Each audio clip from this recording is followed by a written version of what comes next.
अब पॉसिबल है। नमस्कार। क्या आप भी हर जगह bitcoin, crypto currency, digital wallet जैसे शब्द सुन सुन के थक चुके हैं मगर समझ नहीं पाए कि आखिर ये है क्या? डोंट वरी, मैं पलक यादव आपको बताऊंगी कि आखिर ये क्रिप्टो क्या है।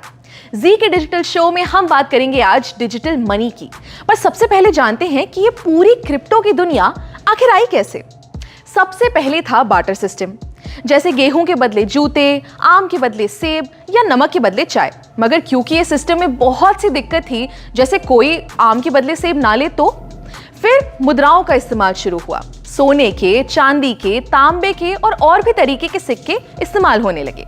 पार्टीशन से पहले भारत में दमड़ी, टका, पाई, आना, दमन्नी, चवन्नी, अठन्नी और रुपए के सिक्के चलते थे।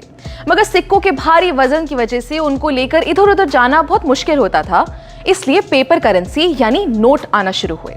अब नोटों का इतिहास तो हम जानते ही हैं। 10,000 के बड़े बड़े नोट से शुरू होकर जो वॉलेट में भी ना आए, नोट छोटे से छोटे होते गए और अब तो ज्यादातर लोग बिना पेपर करेंसी के ही चलते हैं। आज से 5-6 साल पहले किसी ने सोचा भी नहीं होगा कि सिर्फ एक QR कोड को स्कैन करके किसी को पैसे भेजे जा सकते हैं। मगर आज पेटीएम, गूगल पे, फोन पे हर दुकान नुक्कड़ पर मिल जाएगा। ऐसे ही मैं आपसे कहूं कि डिजिटल करेंसी की दुनिया दूर नहीं है तो शायद आप भी विश्वास नहीं करेंगे, मगर 2009 से ही ये पूरी दुनिया शुरू हो चुकी है। शुरुआत में लोगों को इसके बारे में उतना पता नहीं था, मगर पिछले कुछ सालों में ये बहुत पॉपुलर हो गया है और आगे ये सिर्फ बढ़ेगा ही। मगर ये डिजिटल करेंसी या क्रिप्टो करेंसी होती क्या है?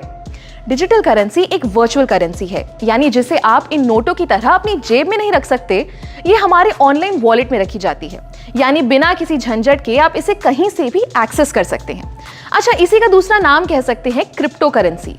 Crypto currency. अब करेंसी का मतलब तो हम समझते हैं पैसा, मगर ये क्रिप्टो किस भला का नाम है? क्रिप्टो मतलब छुपा हुआ या जो सीक्रेट हो, यानी कि आप क्रिप्टो करेंसी से अपने पैसे की जो भी ट्रांजैक्शन करेंगे या लेन देन करेंगे वो सब छुपा हुआ होगा और सिक्योर होगा। ये क्रिप्टो करेंसी का चलन 2009 में शुरू हुआ, जब सबसे पहली बार सातोशी नाकामोटो नाम के एक आदमी ने वर्चुअल करेंसी बनाई। अब इसका नाम हम सब ने कहीं ना कहीं सुना ही है। जी हाँ, बिटकॉइन। बिटकॉइन आज की डेट में इतनी बड़ी क्रिप्टो करेंसी बन चुकी है कि आप मानेंगे नहीं कि कई बड़ी बड़ी कंपनीज आज बिटकॉइन से पेमेंट्स लेती हैं। एक मजे की बात बताऊं, अगर आपने 2009 में एक बिटकॉइन खरीदा होता तो आज आपके पास बिना कुछ किए बैठे बिठाए करीब 16 लाख रुपए होते। मगर आज इथेरियम, डॉजकॉइन, टेथर जैसी 19,000 क्रिप्टो करेंसीज बन चुकी हैं। इन करेंसीज को हम खरीद सकते हैं, बेच सकते हैं और चाहे तो इनमें इन्वेस्ट भी कर सकते हैं।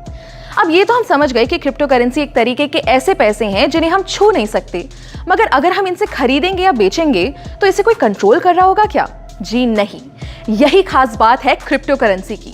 इसे कोई थर्ड पार्टी जैसे कोई बैंक या कोई सरकार कंट्रोल नहीं करती, यानी कि ये डिसेंट्रलाइज्ड होता है। पूरे ट्रेडिशनल बैंकिंग सिस्टम को तोड़ते हुए क्रिप्टो की ट्रांजैक्शन सीधे एक वॉलेट से दूसरे वॉलेट में होती है। क्रिप्टो करेंसी को पहले उतनी मान्यता नहीं मिली थी। भारत जैसे कई देशों में इसका इस्तेमाल बैन था, मगर धीरे धीरे बहुत से देशों में ये लीगल हो चुका है। मार्च 2020 में भी इंडिया ने क्रिप्टो करेंसी से बैन हटा दिया। यहां तक कि हमारी फाइनेंस मिनिस्टर निर्मला सीतारमण ने 2022 के बजट में डिजिटल रुपी लॉन्च करने की बात की है। जी हां, भारत की पहली डिजिटल करेंसी। RBI द्वारा लॉन्च की गई ये करेंसी रुपये के बराबर होगी और इसे फिजिकल करेंसी से एक्सचेंज किया जा सकेगा। है ना कमाल की बात? दोस्तों, क्रिप्टो की ये दुनिया जितनी बड़ी है उतनी ही इंटरेस्टिंग भी है, तो इनके बारे में हम जितना जाने उतना कम रहेगा। अगली वीडियो में हम आपको बताएंगे क्रिप्टो से जुड़े एक बहुत अहम चीज के बारे में जिसका नाम है ब्लॉकचेन। तब तक के लिए स्टे ट्यून्ड और देखते रहिए जी न्यूज़ डिजिटल।